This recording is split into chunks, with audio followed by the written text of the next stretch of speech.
Okay, welcome to the 2022 Sellers Workshop. I'm your host, AJ Hazy, and I'm super excited to be bringing you this content today.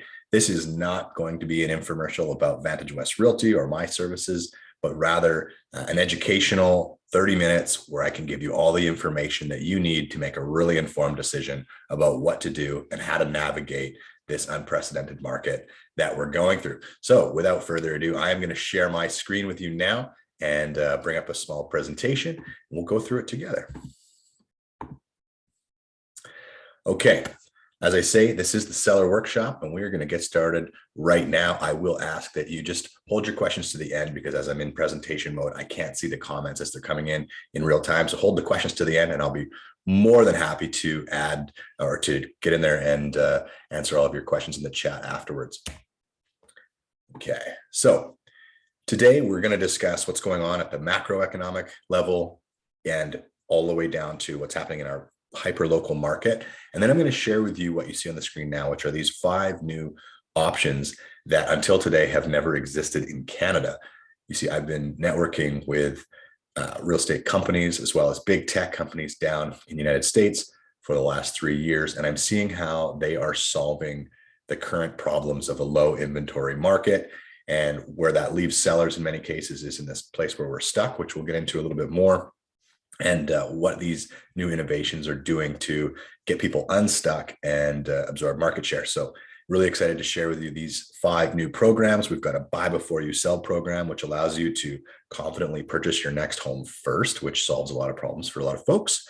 We have a sell and stay program. Many people actually just want to sell, get access to their money, but not move out of their beautiful home. And so we have that option as well.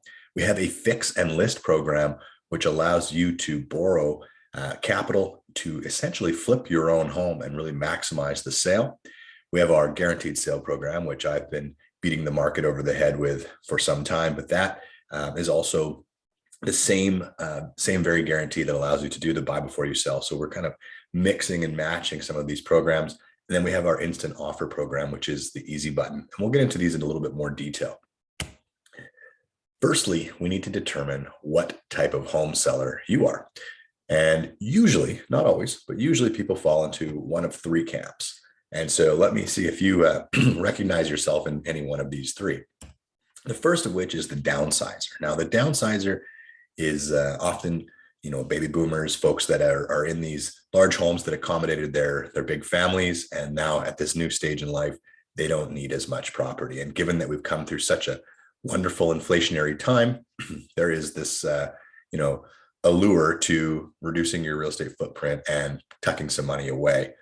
One thing I will say, although this is a great strategy for folks in that stage of life, please understand that once you sell and you create that delta, that, whatever that is, that nest egg between whatever you buy next, please make sure it's invested, and please make sure it's invested in something that gives you a hedge against inflation. Because as you may have noticed, everything around us is getting more expensive, and it's not what they report. It's not 7 or 8%. We're talking 20, 30% annually is how much food and fuel and homes and cars and all the goods and services that we buy. And so you want to make sure that you have that hedge. You see, for the last couple of years, that large asset of yours has been shielding you and protecting you from the inflation. Because all the goods and services are going up, your net worth has been going up exponentially higher thanks to the leverage and just the sheer size of the asset you own. And so when you downsize, you lose some of that protection. So just make sure that the delta, the amount you tuck away, is invested in something. It could be investment real estate, which is always wise as long as it's positive cash flow. It could be Bitcoin. Bitcoin is a great hedge against inflation and will be for the foreseeable future. And it could be gold. It could be commodities. Heck, with farm and food shortages coming, could be, wheat or grain ETFs for all that matters. But just make sure you've got something that's downside protected and is going to do well in an inflationary environment, because I don't think the federal governments have much choice other than to print more money. And when they do, inflation ensues. The next people that come to me are the move-up buyers. Typically, this is people that have, maybe started in a starter home and have seen that property go up in value, and now they see, wow, I've got hundreds of thousands of dollars of equity. And they realize that with cheap leverage, they can now afford a much nicer home, and super attractive option, particularly if you're coming out of a house you only kind of like because it was a starter home. Uh, I tell folks, not a bad plan. However, be mindful of your time horizon with being a move-up buyer, because we know where we're going based on where we've come from. We've come through a massive boom. The next phase of the market, whether it starts this year, next, or the year after, is unknown. But we know the next phase of the market is going to be a slump. And during a slump, we go through a deflationary period where your property values will come down. And if you're buying an expensive asset with high leverage, you could find yourself underwater. And so, not a big problem if you don't plan on moving. But if you do think it's only a 2 or a 3 year home for yourself, maybe not the best idea to take on a big mortgage at this point in time. So if you're moving into the dream home and you're going to stay there for 10 years, not a big deal. Lock in the cheap interest rates, buy the home of your dreams, make the move. But as I say, just be mindful of your time horizon. And our third type of client that we're seeing, and we're seeing more and more of these folks, is just the cash out client. They are going to make the decision not to buy once they sell their home and just rent. Some of these folks are actually leaving the country altogether. They're moving to Mexico, or they're moving to the United States, Florida, however. Again, same thing applies. Don't put your money in the bank where you're earning less than 1% interest. Make sure you have your inflation hedge. So if you are going to cash out of real estate, just make sure that that money is rising with inflation, so that your purchasing power of that money doesn't erode as they print more and more cash. So you may have noticed $100,000 in the bank today does not buy and does not give you the same purchasing power that $100,000 in the bank did even 2 years ago. So the same thing is, don't stick a whole bunch of money in the bank and watch that purchasing power slip away. So the problem that most sellers that I'm consulting with now face is the tight inventory makes them a little nervous to sell their home first, which is the traditional way, usually sell and then buy. People right now are going, well, I don't know if I'll find what I'm looking for. And so they end up in this catch-22 where they know they can't buy the home they want because they're not a cash buyer. They have a home to sell still. So they can't be competitive in a multiple offer scenario on some of the nicer listings, but they're not confident enough that they're going to find something to throw caution to the wind and list their home. And so as a consequence, they stay in this analysis paralysis, in perpetuity. And so we wanted to figure out a way to get folks unstuck. And we think we've done that with some of our new programs, particularly the Buy Before You Sell program.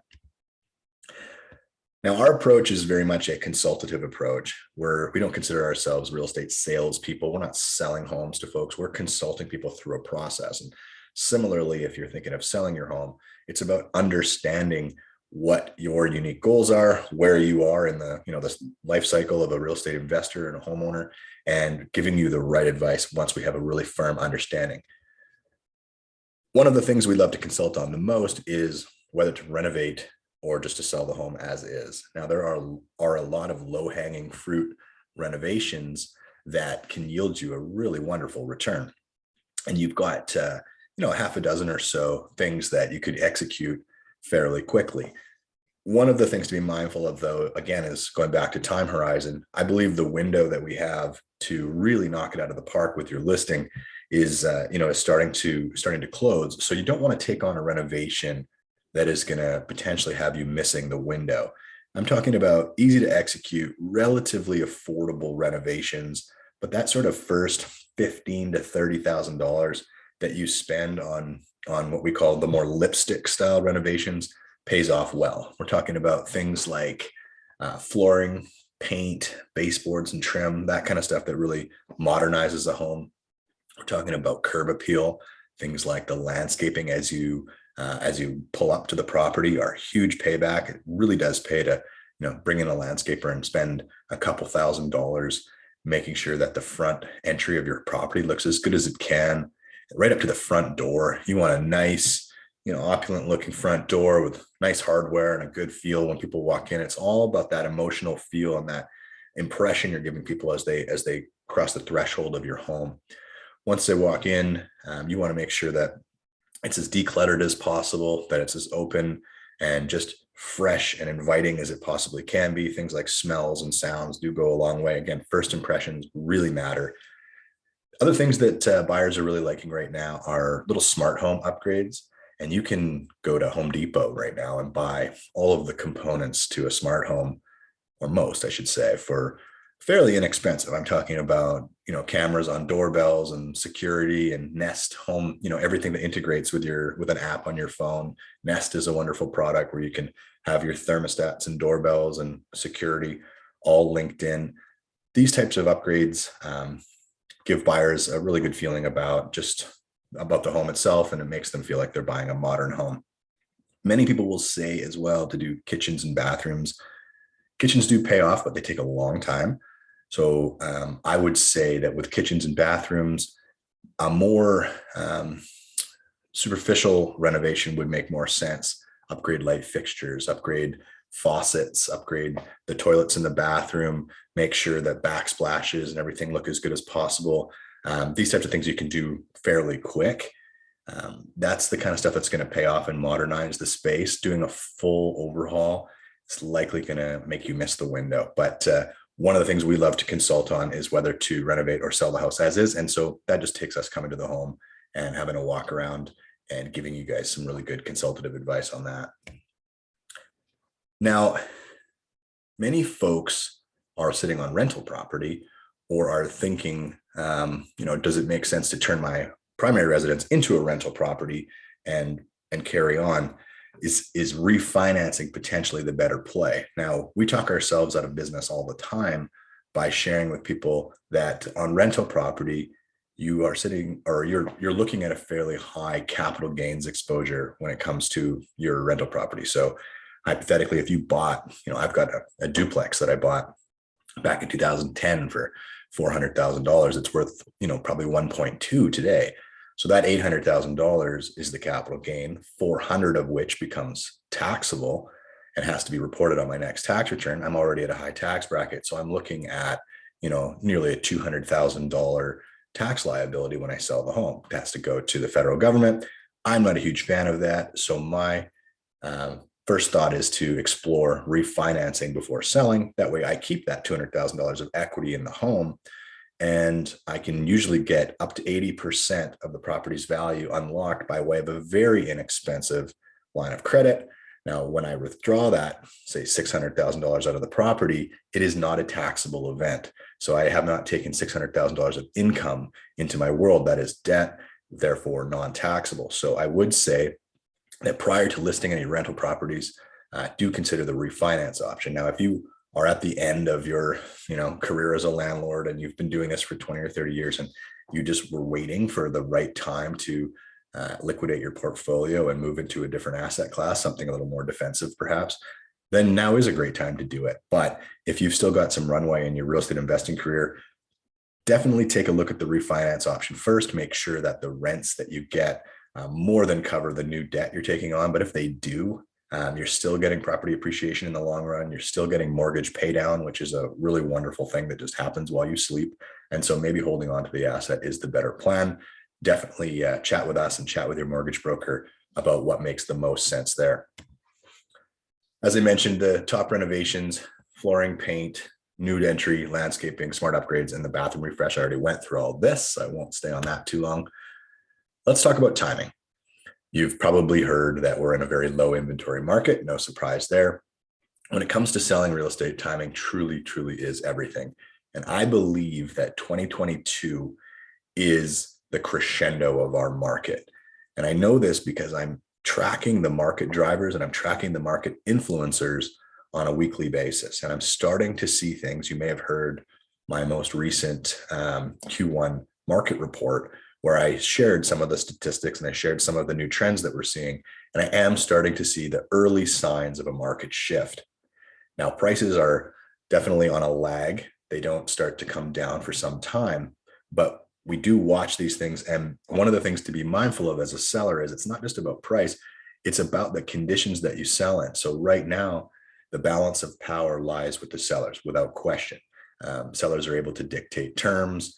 I had a property that I sold last week where the sellers wanted to renovate their next house that they bought. and they felt it would be inconvenient to move into that home and renovate it while they lived there. So they said, what would be better is if we could just do a rent back on an indefinite timeline.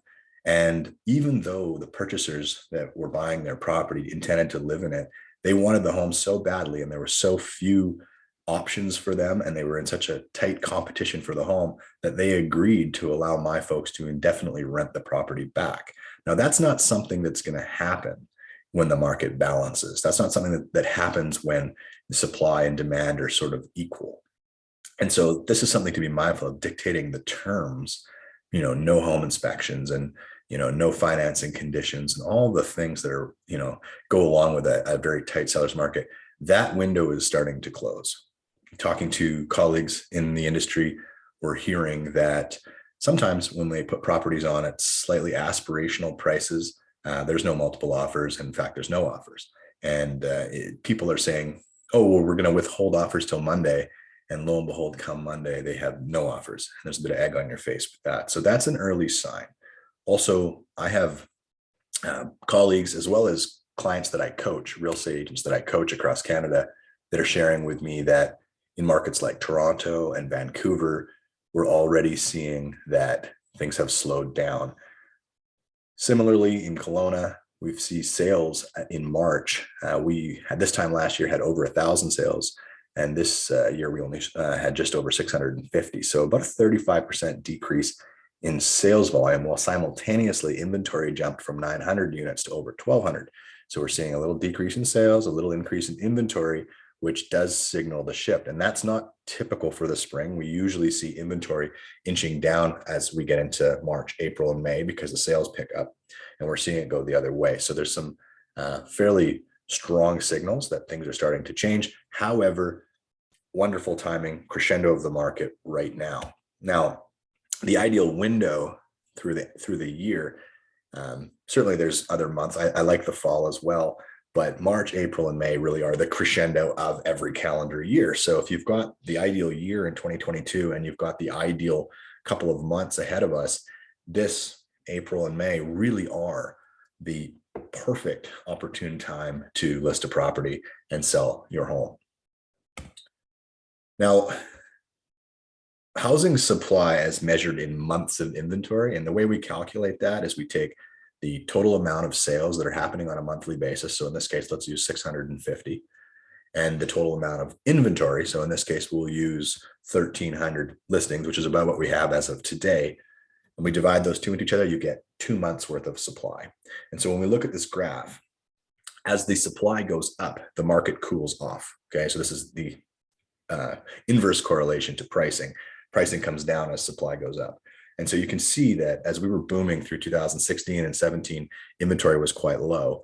And then as fears of a shift came because the government began to intervene, they had a stress test coming, they had a speculation tax, they had a foreign buyers tax, a whole bunch of things that were introduced by the new BC government in order to cool the market off.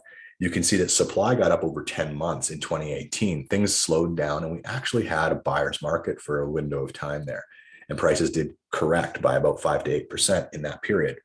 Now, once things normalized, everybody got used to the new rules, we balanced out, and you can see we traded horizontally for about 6 months there. 6 months is the market equilibrium. If there's 6 months of inventory, then the balance of power is fairly equal. Buyers have choice, but there's not so much inventory that sellers have to lower their prices. So it's kind of that perfect balance point. However, the market never stays balanced for very long. It's more like a pendulum that swings back and forth each way. Now, we were moving along in a nice balanced market, and then all of a sudden we got the black swan event, the pandemic. And for a moment there, everybody got scared. The tap shut. Nobody was buying. Everyone thought the world was going to implode. And you can see that months of inventory, and this is because of a lack of sales, climbed back up above 10. And for a moment there were some deals to be had. Now, of course, then everyone realized that the pandemic was actually a boon to real estate, and that people from all over were moving into our region. People were upgrading their homes because they didn't want to get caught in another lockdown in a home that didn't have the amenities that they needed. And so we had this sort of great migration take place, and the real estate market got very active. Now, as a consequence, inventory fell dramatically and has been now since early 2021, trading around 2 months worth of inventory, just up and down. And that's been great. That's why you've seen all the appreciation. We had, 30% nearly in appreciation on single family homes last year. But that is also not a sustainable type of growth. And so as we're seeing now, it is starting to uptick and the housing supply is starting to increase for the first time in over a year. Now, the other thing to consider is public opinion. Now, we ran an email campaign out to all of our clients, you may have got it, that asked what you thought was going to happen in the market. And similarly, we asked Castanet to push this opinion poll, and we found the same thing. Roughly 3 out of 4 people think the market still has some runway when it comes to price. So that's 75% are optimistic about the market, and with 25% believing we've either peaked or we're coming down. And this was pretty well mirrored what we found with our email sentiment survey as well. And so 3 out of the 4 people believe that things are heading upwards still. Now, simultaneously, and this came from the United States, and we tend to follow them, they inventoried buyers and asked them what they thought. And this was their sentiment study. It was done by Fannie Mae. And what they found was actually the inverse. 3 out of 4 buyers believed that now was actually a bad time to buy, and that they may be potentially caught in what we call the greater fool scenario, where they're left holding the bag, having overpaid for something. And so you start to have buyer confidence is at an all-time low, combined with sellers' exuberance is at an all-time high. And the reality of it is, because buyers are truly the ones that bring the bag of money for the transaction, the buyer sentiment means a little more than the seller's optimism. So definitely something to be mindful of there. We do tend to follow the US and the trends there, as well as the trends in Vancouver and Toronto, which we're already seeing signs of this. So to give you a little more context on, the 2 opposing forces right now, we've got a handful of things that are heating the market, and then we have another handful of things that are cooling the market simultaneously. So on the one side, the things that are going well for us, we've got a great job market. People are making money right now. We've got population growth, people moving from all over Canada and the United States to have the 4 seasons lifestyle that the Okanagan provides. Now they don't need to be living in their major city anymore because remote working is more popular. And so you've got this population growth. Then demographically, we've got some wonderful things happening. You've got a very active baby boomer sector. We have a transfer of wealth from their parents as well, which is providing all this additional capital. People are buying second homes and recreation properties, et cetera. And simultaneously, because they have as much capital as they do in their own home, a lot of those baby boomers are gifting or providing capital to their millennial kids to help get their foot on the property ladder. And so because the baby boomers and millennials are such large demographics, far larger than, the Generation X that we've just come through, that is really driving the market. So you've got great demographics, and then a rental market, of course, is very strong. If you've tried to rent a property, you know how little there is to select because the demand is really high and things are getting gobbled up. Similarly, in almost multiple offer scenarios for rental properties. Now, we do have a property management company. We manage about, at the time of this recording, almost 800 doors. And so we always do have a handful of things that we know are coming and turning over. And so for our clients, if cashing out or if renting for a little while is the option, we can typically make certain accommodations for our clients to be able to get them into the rental market safely. Now let's talk about a little history lesson here. I went through this and I remember it all too well because I actually started Vantage West right as the global financial crisis happened. But you can see we were on a pretty nice trajectory there for a while through 04, 5, 6, and 7. Things were going up, almost 20% a year. Then the financial crisis hit, and it came out of nowhere. There was people that predicted it, but for most people, it seemed to come out of nowhere. And we had about a 20% correction in prices, which was pretty devastating for folks that were highly leveraged. They found themselves underwater on their real estate for some time. Now, why I show this graph is not to scare you on the 20% correction, but to see how long it took for us to get back to where we were at that peak. You can see it was 8 years. It wasn't until the spring of 2016 that prices got back to where they were in the spring of 2008. And so this is where you want to be mindful of your time horizon. If you're thinking of selling and timing the market at top prices is important to you, the consequence of waiting might be that you have to wait up to a decade before prices recover. Now, I'm not saying that's going to happen. I'm just saying this is what has happened in the not too distant future. or past, I should say, and it's something to be very mindful of. The other thing to look at on this graph is just the steepness of the growth curve. You can see in our last boom, we were going up at about a 45-degree angle. That was about 20% annual. What we're seeing in the last year or so is a much steeper growth curve. And we're actually rising at about 30% annually, which is totally unsustainable. What we know about market cycles, having studied them for the last 100 years, is that the severity or intensity of the last segment of the market cycle tends to dictate the severity of the next segment. So very steep booms tend to cause very steep corrections. There's a lot of things happening simultaneously with different market cycles converging. We've got an 80-year debt cycle ending. We've got a 20-year generational cycle ending. All of these things are kind of happening simultaneously. There's a bit of a concern with scared money in the stock market right now. There's a lot of people calling for a potential major downturn. Now, I think Kelowna will weather the storm better than most, but I will say that having gone through this as an agent in 2008, the same rhetoric was being said at that point, that Kelowna would be impervious to a market downturn because it was such a beautiful destination, et cetera. It's all the same stuff. Sure, our city's grown up a lot since then, but this idea that we would be in an insulated bubble while the world implodes around us is a fallacy. What all boats rise and go down with the tide. And so be mindful of that. Your time horizon is very important. If you are thinking that now or sometime in the next few years is the time to exit, now is the time. So we'll finish our little market cycle here with the clock. This is something I've taught a number of times, especially when I was the leader of the real estate investment network here in Kelowna. And I always talked about where we were, because you want to know kind of what time is it. My educated opinion is we're at the start of a slowdown. Now, we know that the clock always goes in the same direction. It booms, it slumps, it recovers, it booms, it slumps, it recovers. So we know we've been in a hot market now for a number of years. We know we're getting to the point where the market is starting to slow down as we're seeing sales are pulling back. That's usually one of the first signs. Inventory starting to rise. And so we know we're about 1 o'clock right now.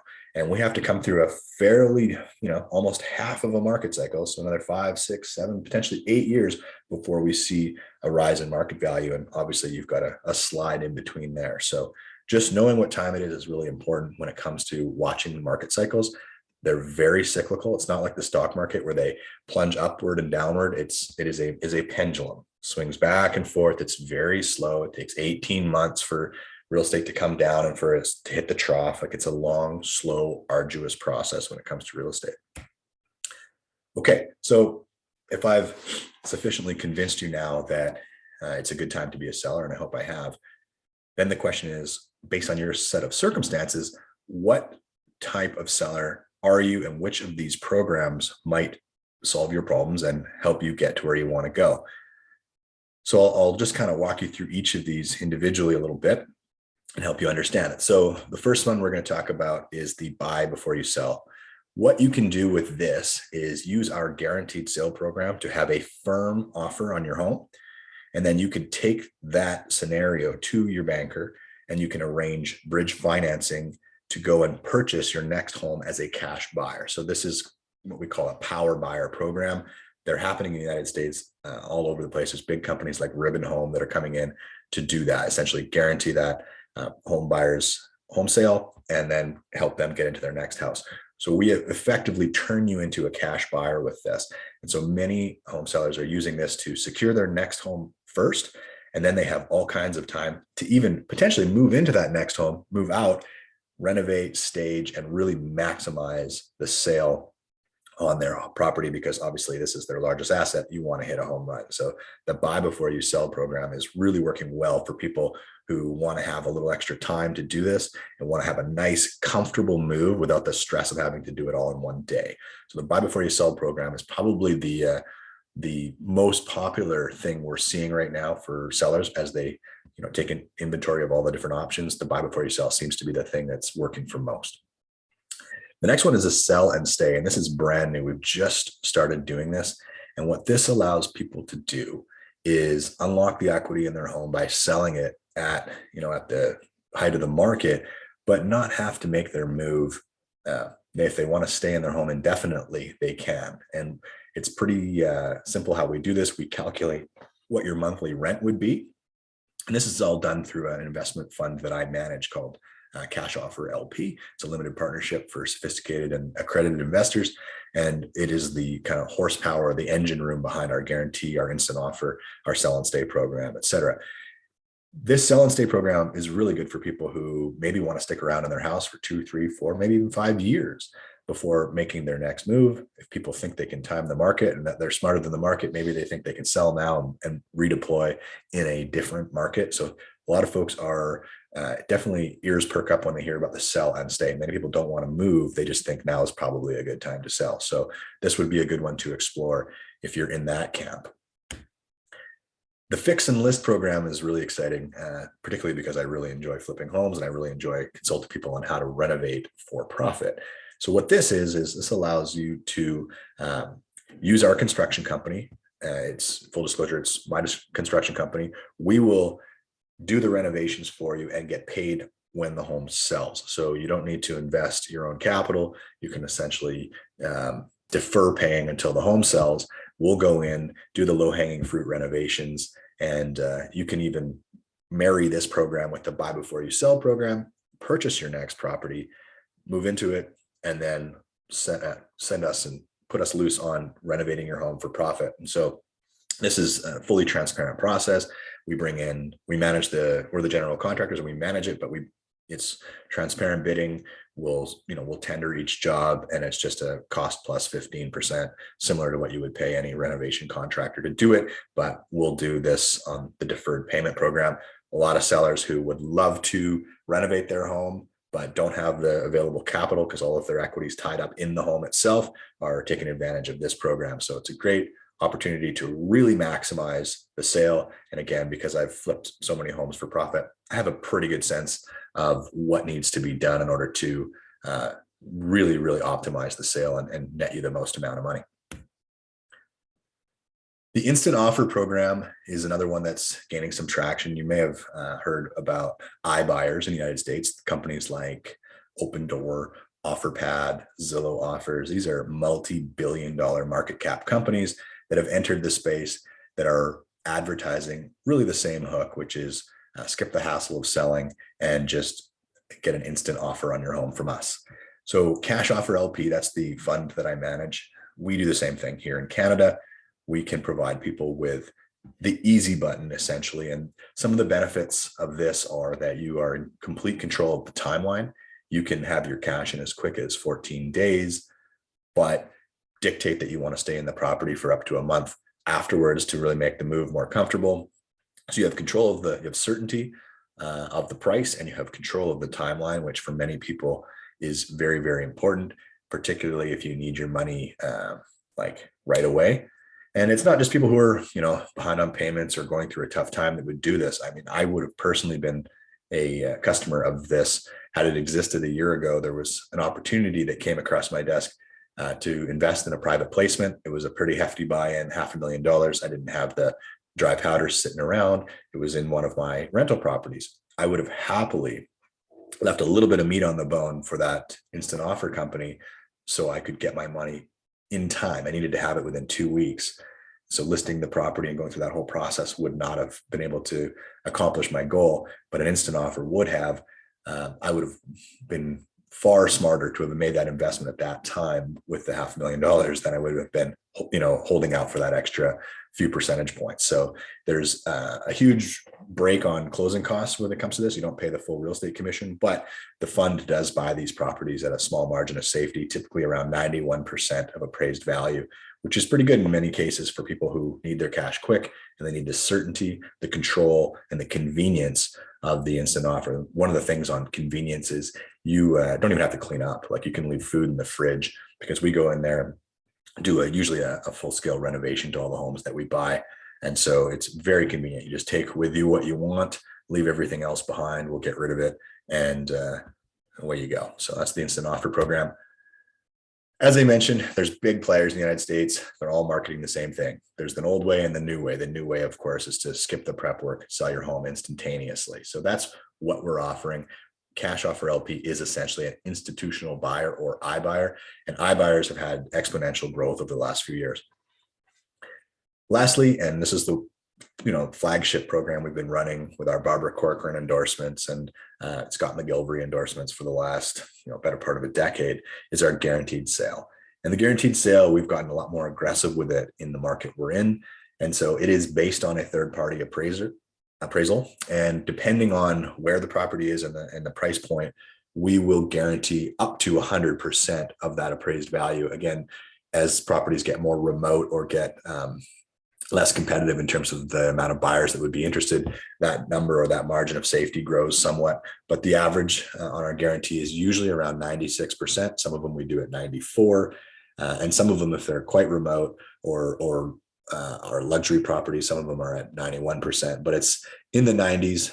And oftentimes, if it's, like I say, a house in Glenmore for $1 million, it's usually at 100% of appraised value. That guarantee gives you the sale assurance that your home's sold. But what we don't do, unlike the instant offer, we still take the property to market. So we still use the same, 3P launch methodology that we've been using to, on average, get more than 50,000 over list on the last 40 homes we've listed. We still use that same great marketing system. And when the property sells for more, you keep the difference. And so it gives you the insurance, it gives you the ability to go shopping for your next home as a cash buyer. It gives you the confidence that you've got a done deal. And then when we do much better than that, we tear up that guaranteed sale agreement and everybody moves on. So with the guaranteed sale, it's really just about getting you unstuck. It's not about me buying homes. And I give you the guarantee at a price that I'm confident we can do better than. And again, it's just based on a third-party appraisal. And with our marketing plan, we're able to exceed the appraised value by tens of thousands of dollars pretty well every time. So if you choose to guarantee, it's pretty simple. We get the home appraised. We also do a home inspection because I want to make sure that we don't have any issues that would pop up and erode or derail a sale midway. So we want to get ahead of things. I'm also telling folks right now that a pre-listing inspection, whether you choose the guarantee or not, is our best advice, because the ultimate goal for us with these multiple offer situations is to get you an all cash offer or your pick of multiple all cash offers, meaning with no contingencies. Now, especially with pre-owned homes, particularly if they're a little bit older, very few buyers would have the confidence to buy a home sight unseen or without looking under the hood with an inspection. And so by doing the inspection and being effectively an open book, sharing with people the results of that inspection, if you want to take the extra step and actually do the things that came up on the inspection, because there's always little deferred maintenance items that they find.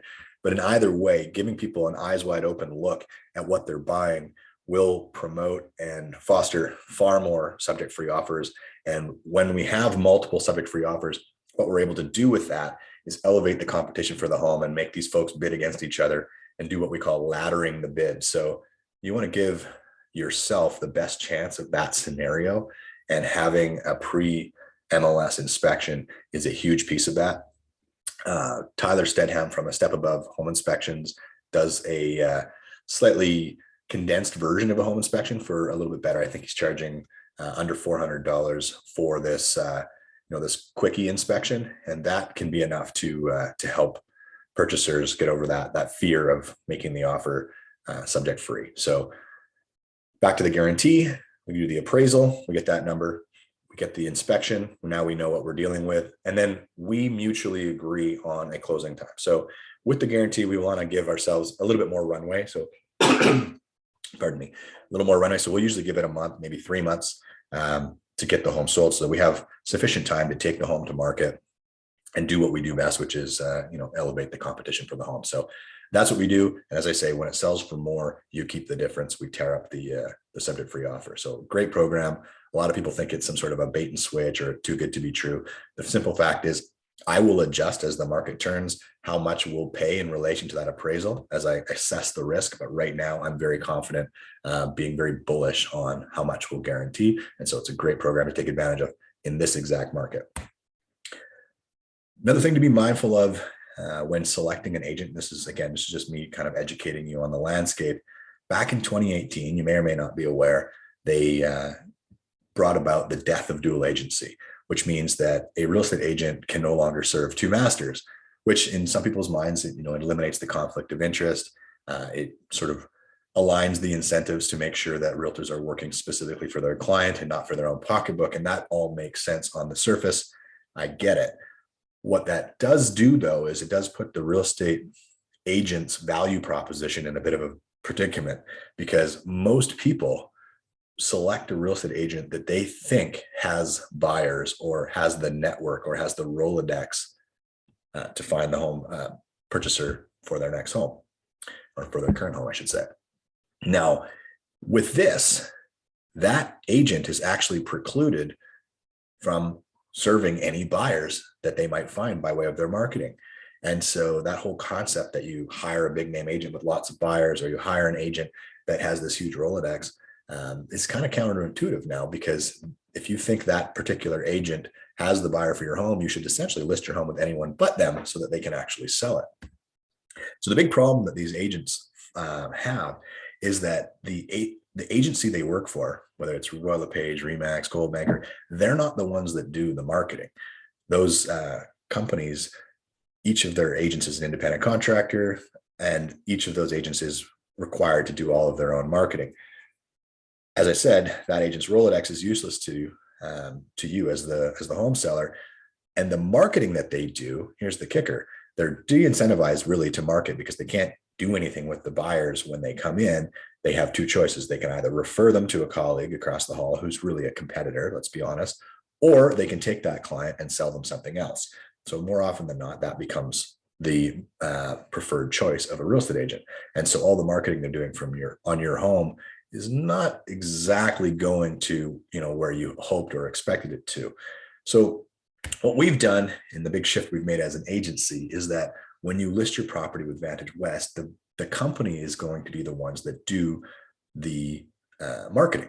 And we spend hundreds of thousands of dollars a year to attract qualified buyers. In fact, right now, we're bringing in about 250 new qualified buyers every week. So 1,000 a month or more are coming by way of our marketing. That is a lot of new, fresh buyers coming into the system. And what we do is we funnel them through an inside sales department. These are licensed realtors who all they do is qualify and nurture and incubate these leads. And some of these people we've had in the system for as much as 2-3 years. That came to us by way of a Google search or something else years ago and are now ready. So we have these huge databases of buyers, and we're able to operate within the new rules because the agency itself is holding the client up until the point when that client is ready, and then we will assign that client to a different agent on our large team in our brokerage. That way, everybody's protected. The buyers are represented by their agent. The seller is represented by their own Vantage agent, but we're handling the business in-house, and everybody's incentivized to sell one another's listings. So this is the real estate rethought. This is the new model that only we are doing, that has really allowed us to crank up the marketing engine and be fully incentivized to try to attract as many buyers as possible for our homes.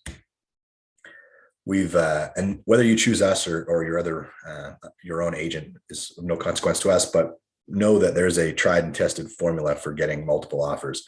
And so what we're doing right now is a very extensive coming soon program. Not every agent is doing that. In fact, when we launched coming soon a few years ago, all of the agents really kind of kicked up a fuss and tried to shut it down, but we were able to keep it going and make it through, a couple of investigations from the ethics board about whether or not marketing homes prior to them hitting the market was ethical. And we were able to prove that it is in the best interest of sellers to create pent-up demand prior to going to the market. And so while we're doing that, while we're marketing on Facebook and we're marketing it with a sign and we're networking with all the other agents and all of that, we're consulting you on how to get the home sale ready. So that little bit of extra time that we're creating is also about putting the finishing touches and really detailing the property so that it shows the best and gives us the highest chance of a multiple offer scenario. We're networking with over 1,500 agents. So we're not holding our listings close to our vest, trying to sell them before they go to the market. All we're trying to do is create as much awareness as possible. So all of the agents are given communication about the upcoming listing. And then while we're doing that, we've got time to really do a good job taking high quality photos, good quality 3D tours. And then when it's time to launch the property, we do that across a whole pile of channels. So every single marketing avenue that you can think of, we're pushing that property out. So that's that initial marketing thrust. Typically, a real estate agent would sort of spread their marketing out over 90 days or so. That's a sort of a typical market strategy. What we're doing now is we're compressing all of that marketing into that first week so that we're creating this huge influx of awareness and demand for the property so that we can create that multiple offer scenario. In addition to that, we're bottlenecking the showings. So we'll usually launch on a Thursday and then start showings starting on Friday. And Friday, Saturday, Sunday, we do them in 15-minute increments. And so that everybody sees each other coming and going. Place looks like Grand Central Station. Action creates reaction. Everyone realizes that it's a hot commodity. This allows us to elevate the competition for the home. We're calling everybody. We're talking to all the agents, letting them know what's happening in real time. Again, trying to create that urgency, to create that sizzle for the property, which eventually will give you the maximum number of options. So on that point, I will share that the way that people have been doing it for some time now, since the market got down to below 2 months of inventory and most homes were going to multiple offers, is they were advertising that they were withholding offers till a certain date. And that made sense because it let people know you expected to be multiple offers, and it gave people time to get organized. The challenge with that is that many buyers now, for the better part of a year, have been offering and losing on properties. And I was working with a buyer the other day that had 13. It wasn't our buyer, it was another realtor, but they had missed 13 properties. They had gone into 13 offer scenarios and were 0 for 13. What they're doing now is they're going after properties that are during the Coming Soon program, and they're making what we call bully offers. And a bully offer sounds nefarious, but really it just means, hey, I want to jump the queue here. I don't want to wait for that offer presentation. I want a clear shot, and I'm willing to pay for that privilege. And so those offers, those bully offers, as we say, can sometimes be very attractive, and they can be potentially a better outcome than what you would have got in a multiple offer scenario. And so the issue is, once you've advertised a particular date, you lose the ability to take that offer without honoring everybody else that you've advertised that date to. So now if that offer comes in, you have to give people proper notice and notify all of the agents that have expressed any kind of interest in the property. And again, you're trying to create a multiple offer scenario. The problem with that is that bully offer will often disappear at that time. Sometimes they say, hey, look, the whole purpose of this was to avoid that scenario. And so if you're going to do that, we're out. And so now you lose the bird in the hand. And if nothing comes of that effort of going back and notifying everyone, you've now missed a huge opportunity. So for us, our belief is that optionality for our sellers is the most important thing. Again, we want to continue to do the same great marketing to create this multiple offer scenario, but we want to leave ourselves optionality. So we don't advertise in many cases, sometimes we still do. We take each one by one, but in many cases, we won't advertise the multiple offer date yet. We want to gauge interest. And this allows us to take offers in as they come. And so if we get a great bully offer, then we're able to go ahead and accept that if that's what we believe makes the most sense. So again, maximum options for sellers. This hasn't caught on in the industry yet. I suspect it will, but right now we're the only ones doing this from what I understand, and it's working really well for our sellers. So that's the tried and tested winning formula for creating multiple offers. I mentioned to you are coming soon. So really the whole idea is to build a lot of anticipation for the property. The same way, Apple's not going to release the iPhone 14 before they do 6 months of hype before it comes to market. The summer blockbusters are already marketing themselves and promoting their trailers now so that there's pent up demand on opening day. Very same applies to real estate. This is your largest asset. Why would we make a flat entry into the market? We want to make sure that we've taken the proper time. Now, this can take 2 to 3 weeks. A lot of sellers are coming to us and they're saying, hey, we want to get this property on the market right now. How quick can you get it on? And we tell them, well, slow down. It's going to take us about 14 days to do this properly. And we actually lose listings sometimes to realtors that'll just throw it on the MLS the next day. Well, I believe we lost the business, but I believe they lost tens of thousands of dollars by making that flat entry. They didn't get enough people to the auction. The more people that come to the auction, we'll call it, the more you're going to get. I've actually been able to quantify it through our sort of internal studies of how many people are there on multiple offer day. Usually correlates to about $12,000 to $15,000 per person. So if you've got 4 people, you're going to get 50 to 60,000 over list. Typically, there's anomalies all over the place. If there's 10 people, it's 100 to 150,000 over list. And so the more people you have show up to the auction, everybody's aware of each other because all realtors ask, how many am I competing with? And the more you're competing with, the more they push their clients to step it up, because they know that people think in $10,000 to $15,000 increments of price. And so that logic applies. And so that's our job, is to make sure that if it's going to sell in the first 3-4 days of going to market, and it will, then how many people knew that prior to that timing? And that's the thing that the Coming Soon program does. And so make sure that whether you're with us or someone else, that you don't rush getting it onto the market. You make sure you take this step. It'll pay off huge. We've actually got our own little website called Coming Soon Kelowna. Our goal is actually to put more eyeballs on our properties during that Coming Soon period than a typical agent would, in a whole 60 to 90 day listing period. We've got a little timer on there, a countdown, which creates anticipation, and a whole bunch of little calls to action, like be first in line for showings, or request info, or click for price. This gives us there's a trade of contact information there, so it gives us a lead. So we build leads for the property prior to it going to market. So again, this Coming Soon program, I can't stress enough, is very important. Make sure your agent is utilizing the Matterport technology. This is a camera system that goes in and takes a full 3D scan of the home and creates these 2-dimensional and 3-dimensional floor plans for the home. It's a great technology, because the thing to realize is that many buyers are shopping from outside of town. 35% of our market is out of town buyers. And so you want to give them the opportunity to tour the property and explore every inch, not just what the photos show, but literally get into every nook and cranny of the home and see it in 4K high definition. This is as good as a showing. For someone that's sitting in Vancouver or sitting in Alberta, this is good enough to get them to the point where they're willing to make an offer. They can see through every window. They know the home intricately, and they can spend as much time in that sort of 3-dimensional dollhouse as they want, exploring the house. This is, we're seeing thousands of Matterport tours on our properties, because we get out in front of our list date and make sure that a whole bunch of people have been able to take the tour. So even though you haven't had any showings, you've had thousands of people take a very detailed walkthrough of your home. So this is really important to get those 35% of buyers to the point of comfort that they would actually have their realtor submit an offer even though they hadn't seen the home. And those offers are not coming subject to viewing. Oftentimes they're full price or over list, all cash, no conditions, because of the power of these Matterport tours. So make sure your realtor is spending the money on that. Video walkthroughs are still really important. I'll leave you with this thought. Be fearful when others are greedy, and greedy when others are fearful. The market, as I mentioned before, is very much a pendulum, and the sentiment right now is very much one of greed, but you're starting to see the change. You're starting to see there's some fear in the market. There's some fear on Wall Street. There's some fear from what we call the smart money in the bond market. We're moving to that place. And so you want to sell when people are greedy, and you want to buy when people are fearful.